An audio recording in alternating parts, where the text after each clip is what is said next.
नमस्कार. आधुनिक भारताचा इतिहास समजून घ्यायचा असेल आणि विशेषतः समाज सुधारणेबद्दल बोलायचं झालं तर एक नाव असं आहे जे आपण विसरूच शकत नाही. ते म्हणजे पंडिता रमाबाई. आणि हो, स्पर्धा परीक्षांची तयारी करणाऱ्यांसाठी तर हा विषय म्हणजे अगदी मस्ट आहे. चला तर या असामान्य व्यक्तिमत्वाला जरा जवळून जाणून घेऊया. जरा विचार करा, 19वे शतक म्हणजे तो काळ जेव्हा स्त्रियांना घराबाहेर पडायचीही परवानगी नव्हती, शिक्षण तर दूरची गोष्ट. अशा काळात एक स्त्री, एकटी स्त्री संपूर्ण समाजाच्या जुनाट रूढी परंपरांना आव्हान देते. हे कसं शक्य झालं असेल? याच प्रश्नाच्या उत्तरात दडलेली आहे पंडिता रमाबाईंची प्रेरणादायी गाथा. तर आजच्या आपल्या या प्रवासात आपण काय काय पाहणार आहोत? सगळ्यात आधी आपण त्यांची कौटुंबिक पार्श्वभूमी समजून घेऊ. मग त्यांना पंडिता ही पदवी कशी मिळाली ते पाहू. त्यानंतर त्यांचा जागतिक प्रवासातून त्यांना सुधारण्याची नवी दृष्टी कशी मिळाली आणि मग त्यांनी भारतात येऊन काय काय उभं केलं, त्यांचं कार्य, साहित्य आणि हो, परीक्षेसाठी महत्त्वाचे मुद्दे, हे सगळं आपण टप्प्याटप्प्याने बघणार आहोत. चला तर मग सुरुवात करूया अगदी त्यांच्या लहानपणापासून, कारण रमाबाईंच्या व्यक्तिमत्वाचा पाया त्यांच्या घरातच घातला गेला होता, जिथे परंपरांना आव्हान देण्याची सुरुवात झाली. 23 एप्रिल 1858 एका चित्पावन ब्राह्मण कुटुंबात रमाबाईंचा जन्म झाला. त्यांचे वडील होते अनंतशास्त्री डोंगरे, एक विद्वान, पण त्याहीपेक्षा एक अत्यंत पुरोगामी विचारांचे गृहस्थ. विचार करा, त्या काळात त्यांनी काय केलं तर आपल्या पत्नीला, लक्ष्मीबाईंना आणि मुलगी रमाला संस्कृत शिकवण्याचा निर्णय घेतला. हे त्या काळात अक्षरशः एक वादळ होतं. साहजिकच समाजाकडून त्यांना बहिष्कृत टाकण्यात आलं. त्यामुळे संपूर्ण कुटुंबाला एका ठिकाणाहून दुसऱ्या ठिकाणी असं फिरत राहावं लागलं. आणि याच प्रवासात देशभर पुराणांचं पठण करत करत रमाबाईंचं शिक्षण पूर्ण झालं. आणि त्यांची बुद्धिमत्ता किती अफाट होती याचा अंदाज तुम्हाला या एका आकड्यावरून येईल. तब्बल 18,000. हो, वयाच्या अवघ्या 12व्या वर्षी त्यांना पुराणातले 18,000 श्लोक तोंडपाठ होते. अविश्वसनीय आहे नाही का? यावरूनच त्यांच्या विद्वत्तेची आणि स्टॉर्डिनरी स्मरणशक्तीची कल्पना येते. आता आपण वळूया त्यांच्या आयुष्यातल्या एका अशा टप्प्याकडे जिथे एका मागोमाग एक संकट आली, पण याच संकटांनी त्यांना एका पोलादी समाजसुधारक म्हणून घडवलं. 1876 ते 78 हा काळ त्यांच्यासाठी खूपच कठीण होता. देशात भीषण दुष्काळ पडला होता आणि त्यात वयाच्या अवघ्या 16व्या वर्षी रमाबाईंनी आपले आईवडील आणि बहीण तिघांनाही गमावलं. त्या अक्षरशः पोरक्या झाल्या, पण त्या खचल्या नाहीत. त्यांच्या विद्वत्तेची कीर्ती पसरत पसरत कलकत्त्यापर्यंत पोहोचली आणि तिथे कलकत्ता विद्यापीठाने त्यांना पंडिता आणि सरस्वती या सर्वोच्च पदव्यांनी सन्मानित केलं. 1880 त्यांनी बिपिन बिहारी मेधावी यांच्याशी आंतरजातीय विवाह केला. हा सुद्धा एक धाडसी निर्णय होता. पण दुर्दैव बघा, फक्त 2च वर्षात कॉलराने त्यांच्या पतीचं निधन झालं. वयाच्या 23व्या वर्षी हातात एक लहानगी मुलगी मनोरमा आणि त्या विधवा झाल्या. आता हा फरक नीट समजून घ्या. एका बाजूला आहे 19व्या शतकातल्या विधवेचं आयुष्य. काय होतं ते आयुष्य?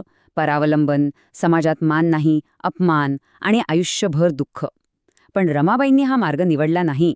त्यांनी स्वतःसाठी एक पूर्णपणे वेगळी वाट तयार केली, स्वातंत्र्याची, सुधारणेची आणि नेतृत्वाची. ज्या काळात स्त्रिया घराबाहेर पडत नव्हत्या, त्या काळात त्या भारतभर आणि परदेशात जाऊन व्याख्यानं देत होत्या. यापेक्षा त्यांच्या बंडखोर स्वभावाचा मोठा पुरावा तो काय असणार?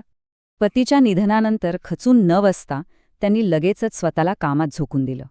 1882 त्यांनी पुण्यात आर्य महिला समाजाची स्थापना केली. कशासाठी?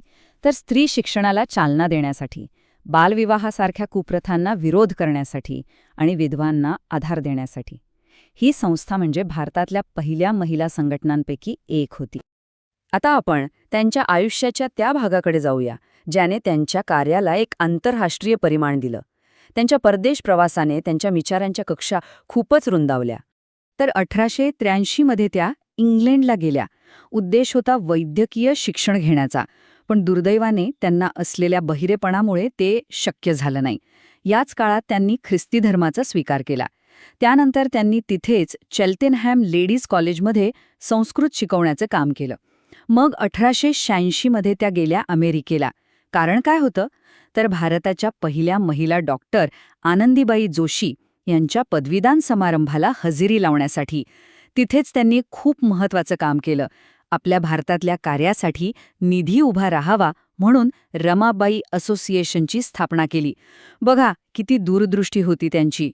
अमेरिकेत असताना त्यांनी एक पुस्तक लिहिलं जे खूप गाजलं, the high caste Hindu women. आणि या पुस्तकात त्यांनी विधवेच्या आयुष्याचं वर्णन करताना एक वाक्य लिहिलंय जे अक्षरशः काळजाला भिडतं. त्या म्हणतात, उच्चवर्णीय स्त्रीच्या आयुष्यातील सर्वात वाईट आणि भयावह काळ. एका वाक्यात त्यांनी सगळं दुःख मांडलं. हे पुस्तक म्हणजे फक्त एक पुस्तक नव्हतं, तर ते हिंदू समाजातल्या स्त्रियांवर होणाऱ्या अन्यायावर केलेलं एक अत्यंत परखड भाष्य होतं. त्यांनी बालविवाह, बालविधवा यांचं भयंकर वास्तव जगासमोर आणलं आणि मनुस्मृतीसारख्या धर्मग्रंथांचा आधार घेऊन स्त्रियांना दुय्यम स्थान कसं दिलं जातं याचं विश्लेषणही केलं. खरं तर हे पुस्तक म्हणजे भारतातल्या सुरुवातीच्या स्त्रीवादी विचारांचा एक जाहीरनामाच होता. आणि याचा परिणाम काय झाला तर भारतातल्या स्त्री शिक्षणाच्या कार्याला आंतरराष्ट्रीय पातळीवर मोठा पाठिंबा मिळाला. परदेशातून अनुभव आणि पाठिंबा मिळवल्यानंतर रमाबाई भारतात परतल्या. आणि आता आपण त्यांच्या त्या कार्यावर लक्ष केंद्रित करणार आहोत जे त्यांचं जीवनकार्य ठरलं. त्यांनी उभ्या केलेल्या संस्था. हाच त्यांचा खरा अजरामर वारसा आहे. ह्या प्रवासाची सुरुवात झाली 1889 मध्ये मुंबईत. त्यांनी शारदा सदन सुरू केलं. ही होती बालविधवांच्या शिक्षणासाठी आणि निवासासाठी असलेली शाळा. नंतर त्यांनी आपलं कार्यक्षेत्र पुण्याला हलवलं आणि मग 1898 मध्ये पुण्याजवळ केडगाव इथे 100 एकरच्या विस्तीर्ण जागेवर मुक्ती मिशनची स्थापना केली. पण त्या इथेच थांबल्या नाहीत. हळूहळू या मिशनचा विस्तार झाला. त्यात अनाथ, निराधार, वृद्ध आणि अंधांसाठी सुद्धा घरं सुरू झाली. एक संपूर्ण स्वावलंबी गावच त्यांनी वसवण्याचा प्रयत्न केला. आणि त्यांच्या कामाची व्याप्ती किती प्रचंड होती हे बघा. 20व्या शतकाच्या सुरुवातीला या मुक्ती मिशनमध्ये तब्बल 2000हून अधिक निराधार स्त्रिया आणि मुलींना आश्रय मिळाला होता. विचार करा, एकटीने सुरू केलेलं हे काम किती मोठं झालं होतं. रमाबाईंची शिक्षणाकडे बघण्याची दृष्टी त्यांच्या काळाच्या खूपच पुढे होती. त्यांनी फक्त लिहायला वाचायला शिकवलं नाही, तर मुलींना व्यावसायिक प्रशिक्षणही दिलं. छपाई, सुतारकाम, शेती, विणकाम असं सगळं काही. कारण त्यांचं ठाम मत होतं की स्त्रियांना जर खरंच सक्षम करायचं असेल तर त्यांना आर्थिकदृष्ट्या स्वतंत्र बनवणं हे सगळ्यात महत्त्वाचं आहे. त्यांनी किंडरगार्टनसारख्या आधुनिक शिक्षण पद्धतीसुद्धा तिथे सुरू केल्या. चला आता आपण त्या भागाकडे वळूया जो स्पर्धा परीक्षांच्या दृष्टीनं खूप महत्त्वाचा आहे.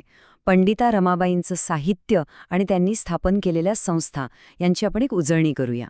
हा तक्ता नीट बघून घ्या आणि लक्षात ठेवा. पहिलं पुस्तक आहे स्त्री धर्मनीती, 1882 मध्ये लिहिलेलं. दुसरं the high caste Hindu woman, 1887, जे आपण आत्ताच पाहिलं. तिसरं युनायटेड स्टेट्सची लोकस्थिती आणि प्रवासवृत्त, 1889, ह्यात त्यांनी अमेरिकेबद्दल लिहिलं आहे. आणि चौथं म्हणजे बायबलचं मराठीत केलेलं भाषांतर. ही पुस्तकं, त्यांची सालं आणि त्यांचे विषय हे परीक्षेसाठी अत्यंत महत्त्वाचे आहेत. चला आता शेवटच्या टप्प्यात एक जलद उजळणी. जे काही आपण आत्तापर्यंत पाहिलं त्यातले महत्त्वाचे मुद्दे पुन्हा एकदा लक्षात घेऊया. चटकन उजळणी करूया. आर्य महिला समाज, 1882, पुण्या. कशासाठी? स्त्री शिक्षणासाठी. शारदा सदन, 1889, मुंबई. कोणासाठी? बालविधवांसाठी. मुक्ती मिशन, 1898, केडगाव. निराधार स्त्रिया आणि मुलांसाठी. आणि या सगळ्याला आर्थिक पाठबळ देणारी रमाबाई असोसिएशन, 1887, बोस्टन. अगदी सोपं. आणि आता काही महत्त्वाच्या तारखा. 1858, त्यांचा जन्म. 1878, पंडिता आणि सरस्वती या पदव्या मिळाल्या. 1883, इंग्लंडमध्ये ख्रिस्ती धर्माचा स्वीकार. 1889, भारतात परत येऊन शारदा सदनची स्थापना. आणि 5 एप्रिल 1922, त्यांचं निधन. हे मुद्दे व्यवस्थित लक्षात ठेवा. म्हणजे थोडक्यात सांगायचं झालं तर पंडिता रमाबाई म्हणजे एक मशाल होत्या. एक अशा अग्रदूत ज्यांनी आधुनिक भारतात स्त्रियांच्या शिक्षणाचा, त्यांच्या हक्कांचा आणि त्यांच्या सक्षमीकरणाचा भक्कम पाया रचला. आणि जाता जाता तुमच्यासाठी एक विचार करायला लावणारा प्रश्न. पंडिता रमाबाईंनी त्या काळात इतक्या विरोधाला आणि संकटांना तोंड देत जे अविस्मरणीय कार्य उभं केलं, त्यातून आजच्या काळात काम करणाऱ्या समाजसुधारकांना काय शिकता येईल, कोणती प्रेरणा घेता येईल, यावर नक्कीच विचार करा. कारण त्यांचं धाडस, त्यांची दूरदृष्टी आणि त्यांची करुणा यातला एक कण जरी आपण आपल्यात आणू शकलो तरी तीच त्यांना वाहिलेली खरी श्रद्धांजली ठरेल. चला पाहूया स्टडी मास्टर 2018 परीक्षेची तयारी कशी एकदम सोपी करतं. विचार करा, अभ्यासासाठी एक स्मार्ट पार्टनर मिळाला तर. हे ॲप अगदी तसंच आहे. सगळी सुरुवात होते इथून, होम पेजवरून. इथेच सगळे अपडेट्स आणि काउंटडाऊन्स दिसतं. हा आहे आपला all in one study hub, सगळं काही एकाच ठिकाणी. सुरुवात करण्यासाठी सब्जेक्ट सेक्शनमध्ये जाऊन सर्व उपलब्ध विषय पाहू शकता.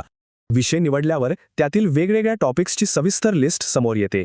बस फक्त या 3 सोप्या स्टेप्स फॉलो करा आणि अभ्यासाला लागा.